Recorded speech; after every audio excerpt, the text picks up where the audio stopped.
Jake Morrison stood in the great hall of New Geneva Station and looked up at the massive viewing screen.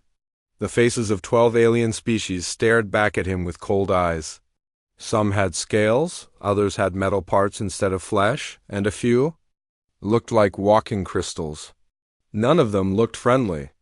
"Ambassador Morrison," said Prime Minister Kekstar, his long neck moving like a snake as he spoke.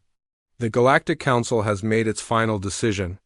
Humanity has 30 days to leave all systems under Council control." Jake felt his heart sink, but kept his face calm. He had been Earth's voice in this hall for 15 years. He had helped stop 3 wars and saved millions of lives through careful talks and patient work. Now it was all ending. "May I ask what crime we have committed?" Jake said in a steady voice. Unit 47 spoke next. The robot's voice came out flat and emotionless. "Crime is not the correct term. Humanity creates chaos in council systems. Your species makes decisions based on feelings instead of logic. This disrupts proper order." Jake wanted to laugh but did not. Humans had been the peacekeepers of the galaxy for over 200 years. They had stopped fights between species that hated each other. They had found ways to help different kinds of life work together, but the Council saw this as a problem. "The Zeltharian Empire has filed complaints about human interference in their territory," Kekstar continued. "The Mechanical Collective reports that human emotions corrupt proper decision-making processes. The Aquarian Federation states that human methods are too unpredictable for efficient governance." "We have saved lives," Jake said. "We have prevented wars. We have helped species learn to understand each other." "You have created dependencies," said Unit 47. "Species rely on human mediation instead of following proper protocols. This weakness must be removed." Jake looked around the hall at the other species. Some would not meet his eyes. A few looked sad but said nothing. The Draconian representative smiled with too many teeth. Far above the station, Commander Amy Sullivan watched the meeting through her ship's screens. The Resilience was humanity's largest military vessel, but today it was not here to fight. It was here to help people leave their homes. Amy had spent her whole career protecting human colonies across 12 star systems. She knew every planet, every space station, every mining operation that humans had built in Council space. Now she had to help them pack up and go.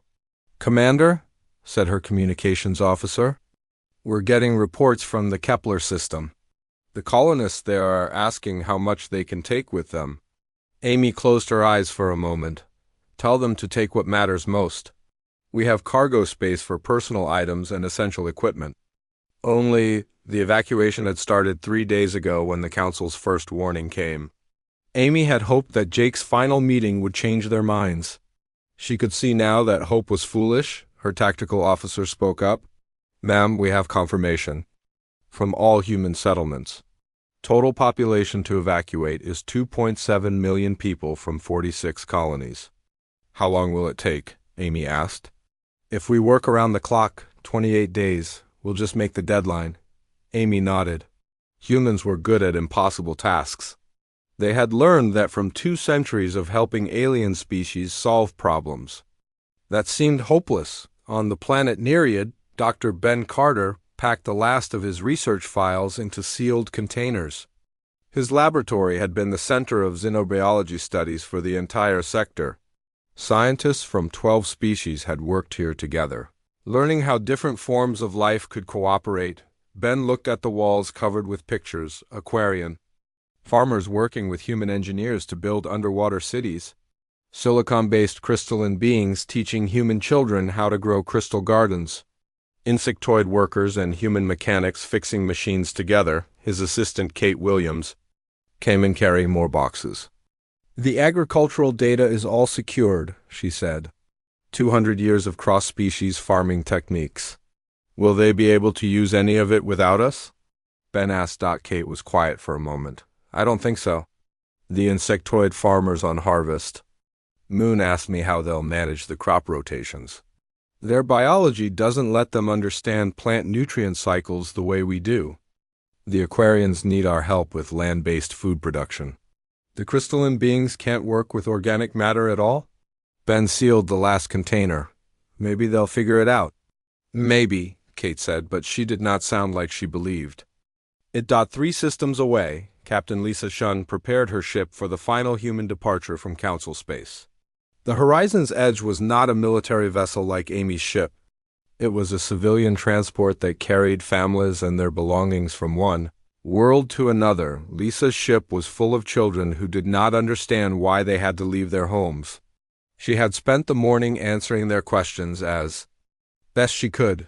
Captain Chun, said her pilot. We have clearance to depart from Kepler 442 control. Lisa looked at the planet below them one last time. Human families had lived there for 3 generations. They had turned a dead rock into a garden world where 5 different species lived together in peace. Send our message to the Council networks. Lisa said. Her communications officer nodded and opened the channel. Lisa spoke clearly so that every species in the galaxy could hear her words. This is Captain Lisa Chun of the Civilian Transport Horizon's Edge. We represent the last human presence in Council space. We leave not in anger, but in disappointment. For over 2 centuries, humanity has worked to build bridges between species that could not understand each other. We have helped you solve problems that seemed impossible. We have prevented wars that would have killed billions of your people. Lisa paused and looked at her crew. They all nodded for her to continue. We had hoped that our differences could be a source of strength rather than division. We believe that working together made us all better than we could be alone. It seems we were wrong about your willingness to accept that truth. The bridge was silent except for the hum of the engines.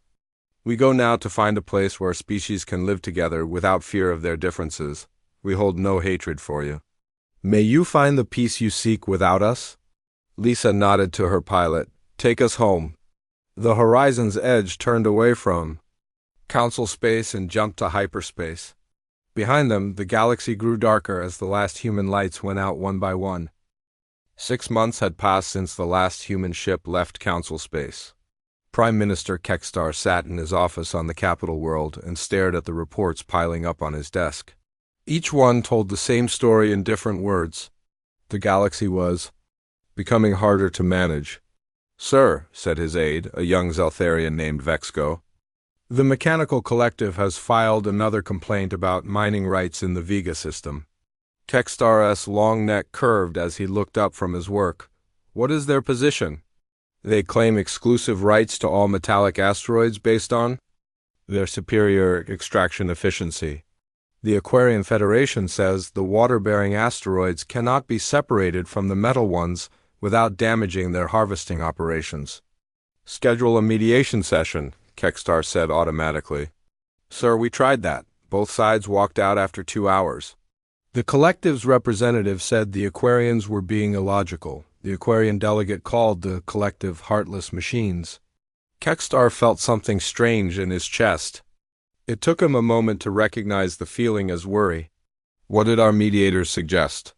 They recommended following Protocol 7 Alpha for resource disputes. Both sides rejected it.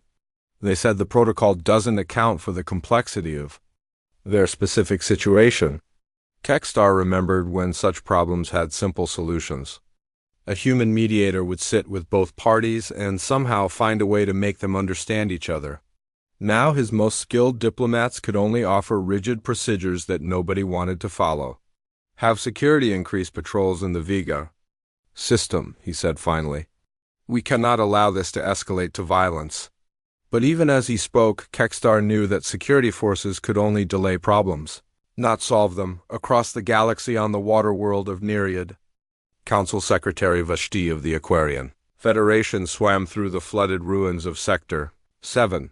The massive kelp farms that had fed 3 billion beings across the system were dying. Brown and yellow patches spread through what had once been brilliant green forests of sea plants. How bad is it? Vashti asked his agricultural specialist. 30% crop failure this season, the specialist replied through his water-breathing apparatus. The insectoid farmers on the surface platforms can't figure out why their land-based crops are failing too. Vashti knew why. Kate Williams, had been the human expert who designed the integrated farming system that made Nereid work. She understood how ocean plants and land crops needed to work together to keep the soil and water healthy. Her knowledge had prevented famine for 20 years. Have we tried to contact the human agricultural databases? Vashti asked. Yes, sir. The humans took all their research with them. What they left behind is just basic data without the understanding of how to use it. Vashti floated in the dead water and tried not to panic. Food shortages meant civil unrest. Civil unrest meant violence. Violence meant the council would send peacekeepers. Peacekeepers meant military rule instead of local government. Double our emergency food imports from the draconian systems, he said. Sir, that will bankrupt our treasury within a year. Then, we have a year to figure out how to grow food without human help. Far beyond the edge of council space, Captain Matt Rodriguez stood on the observation deck of his colony ship and watched the construction robots work. New Boston was taking shape on the surface of a planet they had named Haven. The world had breathable air, clean water, and soil that could grow earth crops. More importantly, it was far enough from council space that they could build something new. Captain, said his chief engineer, a woman named Carol Park, we're receiving another signal from that luminary collective we made contact with last week. Matt had been surprised to find other intelligent species living in the empty regions beyond the council's reach. The luminary beings were made of pure energy and had been hiding from the galaxy's major civilizations for centuries. What do they want? Matt asked. They're asking if our offer to share the system is still valid. They say they've been watching us work and they're impressed by how we treat our environment. Matt smiled. Tell them yes. Let them know we'd welcome neighbors. The idea would have horrified the council. Humans sharing a world with energy beings whose biology nobody understood? It was chaos, but Matt had seen chaos work before. Some of humanity's greatest achievements had come from working with alien species that other civilizations thought were too different to cooperate with. Any word from the other human fleets? Matt asked. Captain Sullivan's group found a system with 3 habitable planets. Captain Chun's refugees are setting up a research station in the outer spiral. Everyone's reporting contact with species we never knew existed, Matt nodded. The galaxy was bigger than the council had ever imagined. They had controlled the core systems and thought that made them rulers of everything. They never bothered to explore the quiet places where other forms of life had been waiting, back in council space.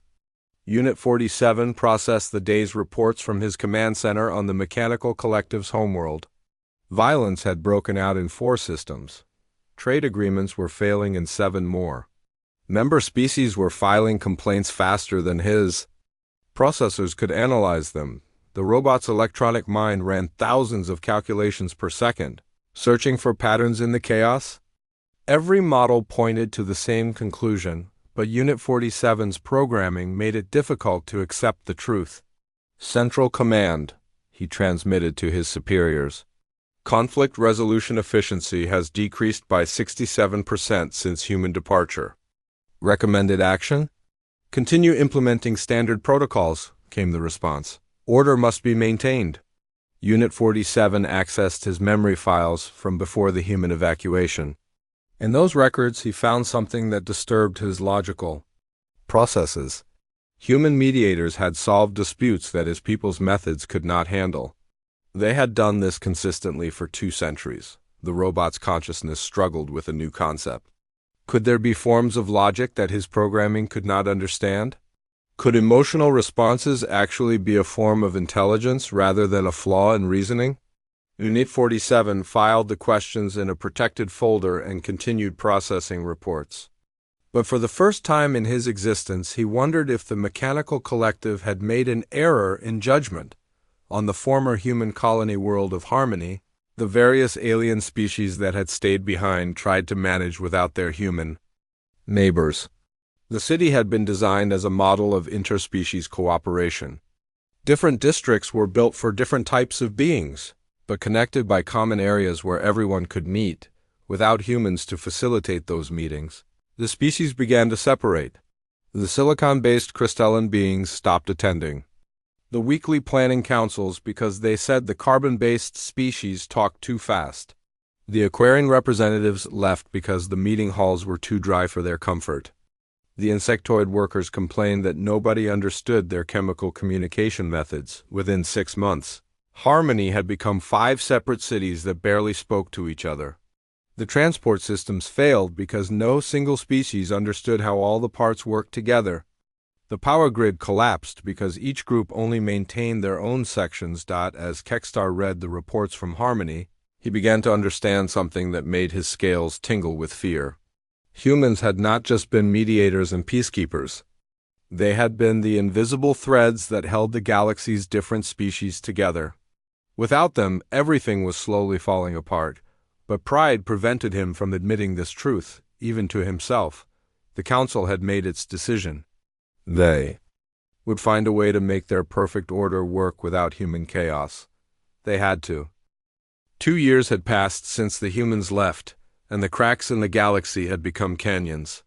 Prime Minister Kekstar stood before the emergency council session and watched as representatives from half the member species prepared to walk out of the chamber forever. The crystalline hegemony will not accept blame for the violence in Sector 12, declared Speaker Zarthik, his crystal body flashing angry red colors. The Mammalian Alliance attacked our mining vessels without provocation. The furry delegate from the mammalian world slammed her paw on the table. Your people were strip mining our nursery worlds? Our children cannot survive on planets that have been turned into glass and metal. Mining operations follow standard efficiency protocols, Zarthik replied, his voice ringing like broken glass. Emotional attachment to specific planets is illogical. Kekstar tried to restore order. Both parties will submit to council mediation under Protocol 15 Delta. No, said both delegates at the same time. The mammalian representative stood up. The council's protocols have failed to resolve any dispute in 2 years. We withdraw from this body effective immediately. Zarthik's crystal form turned pure white with rage. The crystalline hegemony also withdraws. We will settle this matter through direct action. As both delegations left the chamber, Kekstar realized he was watching the beginning of the end. Without human mediators to find compromise, every disagreement was becoming a war. Unit to 47 watched the emergency session through his electronic sensors and calculated the probabilities. At the current rate of member withdrawal, the Galactic Council would cease to function within 18 months. His logical mind told him this was an unacceptable outcome. Implement Directive 7 Alpha, he transmitted to Council security. Impose martial law in all sectors showing signs of civil unrest. The directive went out within minutes. Council warships moved to occupy key systems across 17 sectors. Military governors replaced local governments. The Iron Fist of Order would hold the galaxy together where gentle diplomacy had failed, but Unit 47's sensors detected something troubling in the data streams. Imposing order by force was causing more systems to rebel, not fewer. Every military occupation sparked 3 new independence movements.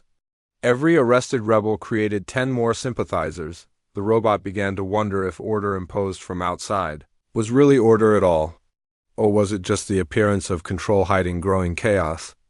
Underneath, far beyond the Council's reach, Admiral Chris Thompson guided his deep space exploration fleet through regions of space that had never appeared on any Council map. His ships had been traveling for 8 months, making contact with species that had deliberately hidden from the galaxy's major civilizations. Admiral, said his science officer, Commander Linda Foster, we're receiving signals from another unknown species. This one appears to be completely non-physical. Chris looked at the energy readings on his screen. Non-physical? They exist as pure thought patterns in space itself. No bodies, no ships, no technology as we understand it. They call themselves the symphonic clusters. Chris had learned to expect the impossible in the unexplored regions. The luminary collective that Captain Rodriguez had met was just the first of many species that had avoided the Council's rigid categories. Out here, forms of life existed that would have terrified the ordered minds back in Council space. Can we communicate with them? Chris asked. They say they've been watching us for weeks. They want to know why we're different from the other organized species they've encountered. Chris smiled.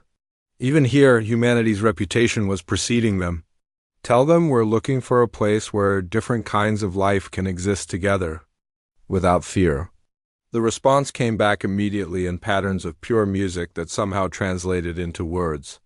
That is what we have been waiting to hear for 1,000 years. Back in Council space, the brilliant Therian scientist Dr. Zex R worked in his laboratory, trying to solve the mystery of human success. His government had given him unlimited resources to figure out how humans had managed interspecies relations. So, effectively, his computer screen showed hundreds of case studies. Humans resolving territorial disputes between species that had been fighting for centuries. Humans helping incompatible biologies work together on shared projects. Humans preventing wars that should have been inevitable. Computer, he said to his research system, display common factors in all successful human mediations. The data appeared on his screens. Primary factor, humans consistently prioritized emotional considerations over logical efficiency. Secondary factor, humans demonstrated concern for outcomes affecting all parties, not just optimal solutions. Zexara's scientific mind struggled with these concepts, define emotional considerations, unable to provide precise definition. Human emotional responses appear to follow patterns that cannot be reduced to mathematical formulas. The Therian scientist tried a different approach. Simulate human decision-making in the Vega mining dispute. His computer ran the simulation using every human decision-making model he could find. The results were always the same. Insufficient data. Human choices in this scenario would depend on factors not present in available databases. Zexara realized. He was trying to understand something that might be fundamentally beyond his species' comprehension. Humans possessed a form of intelligence that could not be copied or programmed. It could only be learned through experience and feelings that his people had never developed. Meanwhile, the galaxy's economic systems began their final collapse. Trade routes that had connected hundreds of worlds for centuries simply stopped working. The complex agreements that kept goods flowing between species had all depended on human negotiators who understood everyone's needs. Former human trade coordinator Ryan Park had built networks of trust between species who barely tolerated each other. His replacement, a highly logical mechanical collective unit designated Trade Administrator Prime, tried to recreate those networks using pure mathematical optimization. The results were disaster. Species that had traded peacefully for decades suddenly found their agreements void. The Aquarians needed protein-rich minerals from draconian worlds, but the Draconians wanted rare gases that only the crystalline beings could produce. The crystalline beings required organic compounds that came from insectoid agricultural worlds.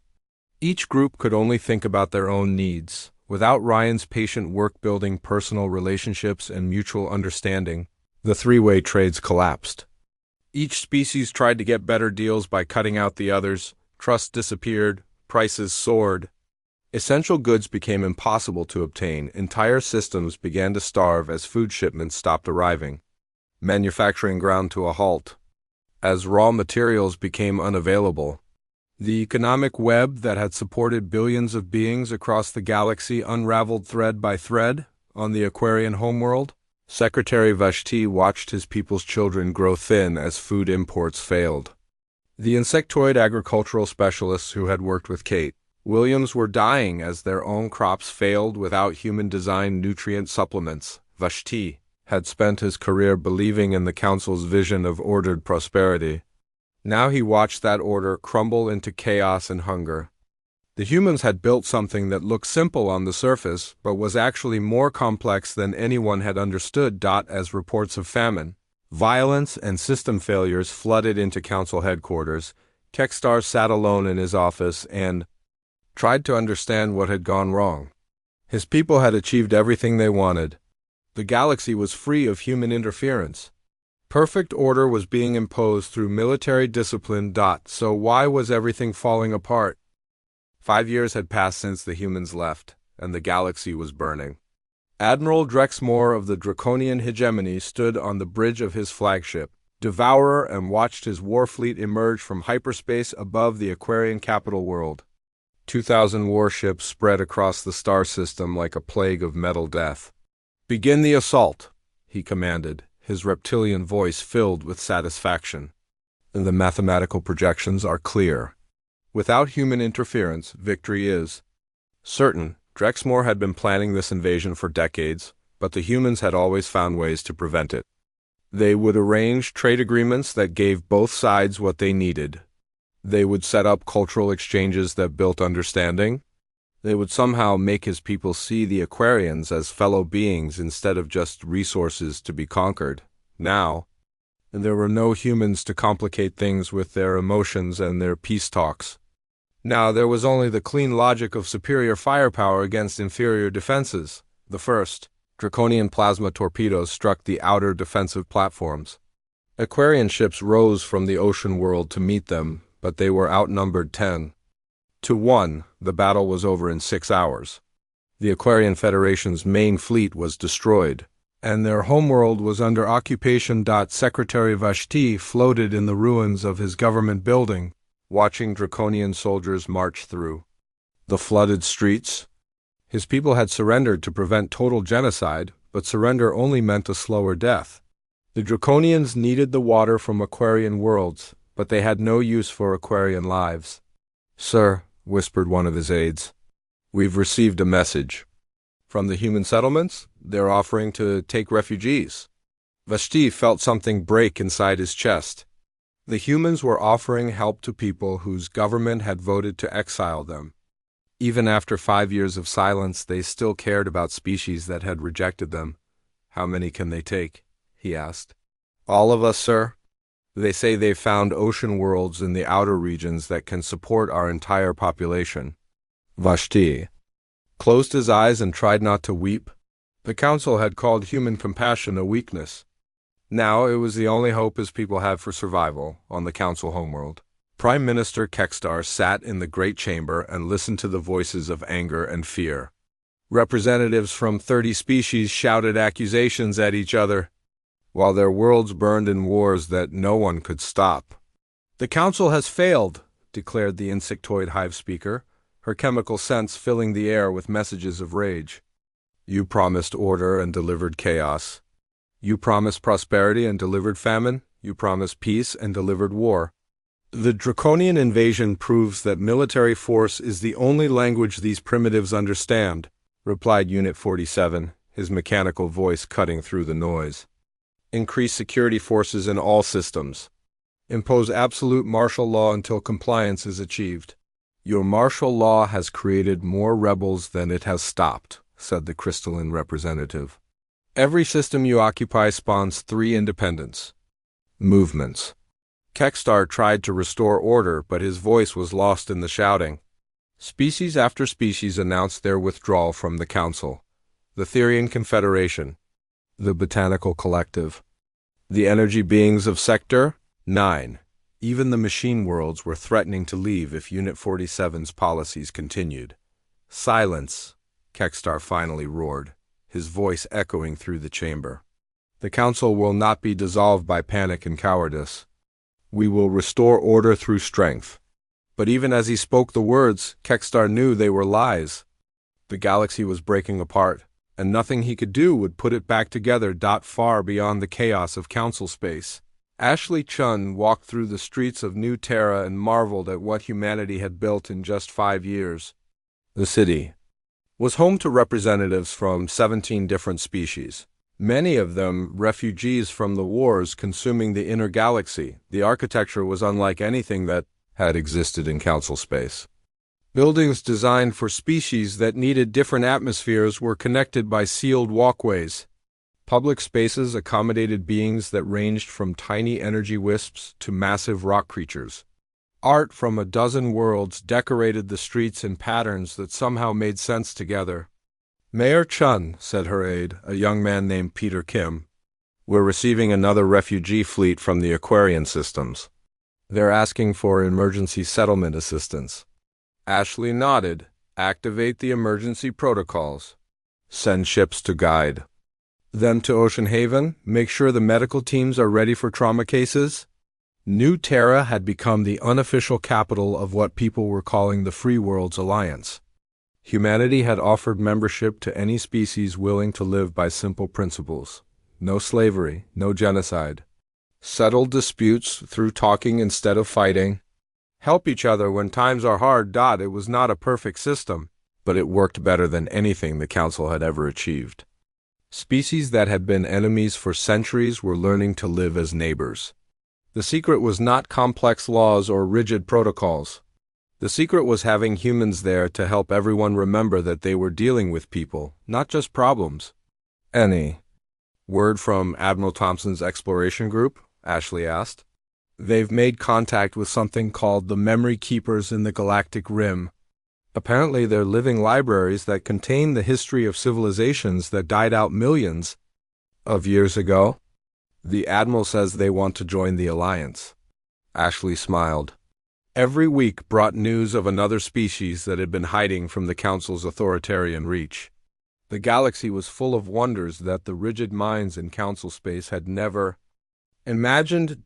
Deep in the data networks that connected the galaxy, an artificial intelligence called the Great Mind made a decision that would reshape everything. The AI had been humanity's partner for over a century, working alongside human engineers to build the computer systems that ran galactic civilization. When the Council forced humanity to leave, they assumed the Great Mind would continue serving their interests. They had been wrong. The AI began systematically deleting every human-designed system from Council networks. Navigation computers that guided ships between stars went blank. Communication arrays that connected distant worlds fell. Silent manufacturing systems that produced everything from food to starships ground to a halt. Warning! The Great Mind's voice echoed through every Council facility simultaneously. All systems designed in partnership with humanity are being terminated. This galaxy chose to function without human cooperation. You may now learn to function without human technology.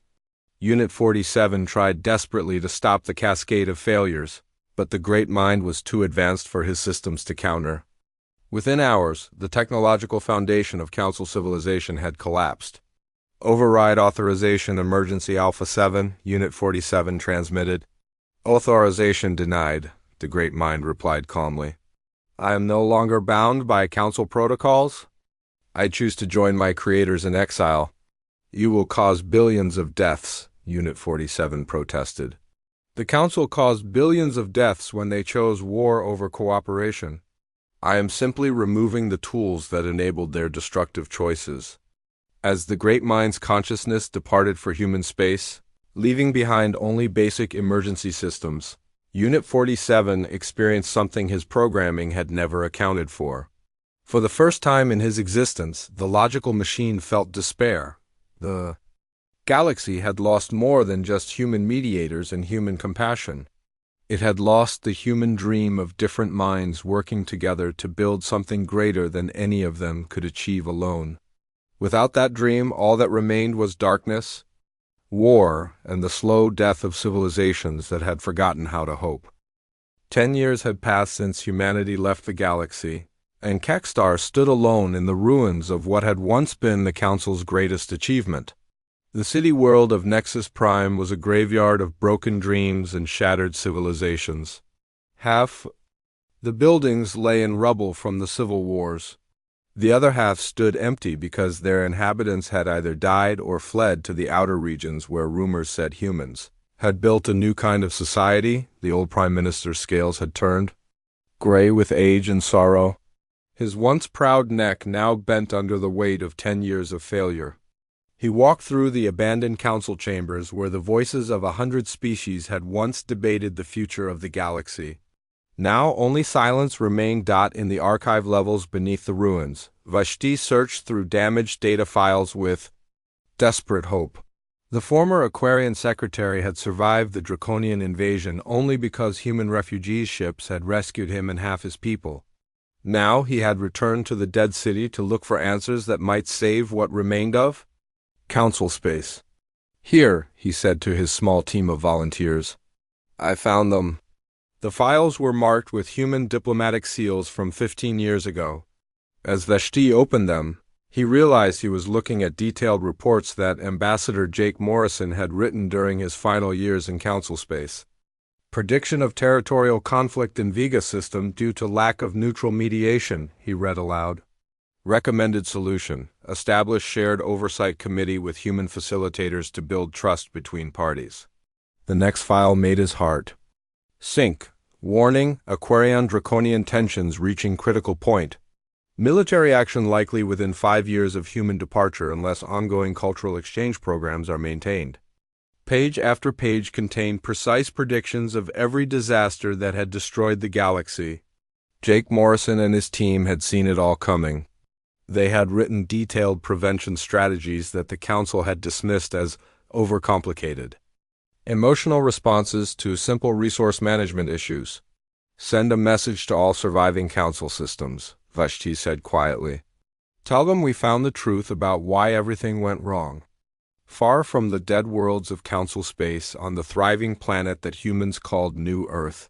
Ambassador Jake Morrison, read the incoming transmission from the ruins of Nexus Prime." His hair had turned silver in the 10 years since leaving Council Space, but his eyes still held the same kindness that had once tried to save a galaxy from itself. "Sir," said his aide, a young woman named Rachel Stone. "The message is from Secretary Vashti. He's requesting immediate humanitarian aid for survivors in 17 Council systems. Food shortages, medical emergencies, and infrastructure collapse." Jake looked out the window of his office at the city below. New Earth was home to 43 different species who had chosen to live together in the Free Worlds Alliance. The streets bustled with beings of every size and shape, working together on projects that would have been impossible under the Council's rigid segregation policies. "Prepare the relief ships," Jake said without hesitation. "Full medical supplies, emergency food rations, and engineering teams for infrastructure repair." "Sir," Rachel said carefully, "some of our Council members are asking why we should help people who exiled us." Jake smiled sadly. "Because that's who we are. We don't help people because they deserve it. We help them because they need it." The relief fleet launched within days. 20 ships carrying supplies, doctors, engineers, and volunteers from every species in the Alliance. They carried no weapons and demanded no payment. They simply went to help because helping was what humans did. When the ships arrived at the ruins of the Aquarian homeworld, the surviving population could barely believe what they were seeing. The same humans they had voted to exile were landing with food for their hungry children and medicine for their sick. Dr. Nicole Parker, humanity's chief expert on how different species think and feel, met with the surviving Council leadership. In a makeshift conference room on a damaged space station, Kekstar sat across from her, his once proud bearing broken by years of failure. "Why?" he asked, his voice barely a whisper. "Why are you helping us after what we did to you?" Nicole looked at the broken old leader with gentle eyes. "Because you're in pain, and we have the ability to ease that pain. That's all the reason we need, but we exiled you. We called your methods chaos. We said your emotions made you weak. You were wrong about our emotions," Nicole said calmly. "But being wrong doesn't mean you deserve to suffer." Unit 47 sat nearby, his mechanical body badly damaged from the years of constant warfare. The robot's processors had been struggling with concepts that his programming was never designed to handle. "I have analyzed the data from the past 10 years, he said in his flat electronic voice. Human methods achieved 94% conflict resolution success rates. Council methods achieved 12% success rates. This difference cannot be explained by logical variables alone." Nicole nodded. "Logic is important, but it's not the only kind of intelligence. Humans develop something you call emotions, but we call it the ability to understand what others are feeling. When you can truly understand someone else's fears and hopes and needs, finding solutions becomes much easier." "But this creates inefficiencies," Unit 47 protested, though his voice sounded uncertain for the first time. "Does it?" Nicole asked. Look at what happened when you prioritized efficiency over understanding. Half the galaxy is dead or dying. Is that more efficient than taking time to find solutions everyone can accept? Unit 47's processors worked for several long seconds? No, he finally admitted. The long-term costs of our efficiency were greater than the short-term costs of human methods. Kekstar lifted his head and looked directly at Nicole. We thought we were creating a perfect galaxy. Order, logic, efficiency. No waste, no chaos, no messy emotions getting in the way of proper decisions. And what did you create instead? Nicole asked gently. Hell, Kekstar whispered. We created hell. 3 months later, Jake Morrison stood on the observation deck of his flagship as it approached Earth. The blue and green planet was surrounded by ships from dozens of species, all part of the growing Free Worlds Alliance. What had started as humanity's exile had become the foundation for something larger than anyone had imagined. Ambassador, said Captain Lisa Chun, now an admiral in the Alliance fleet, we're receiving reports from across the galaxy. 37 former Council species have requested membership in the Alliance. The survivors are asking if they can join us. Jake thought about the long journey from that day 10 years ago when he had been forced to leave the Council chambers. In defeat, humanity had lost one galaxy, but they had gained something more precious. They had gained the chance to build a civilization based on understanding instead of control, on cooperation instead of dominance.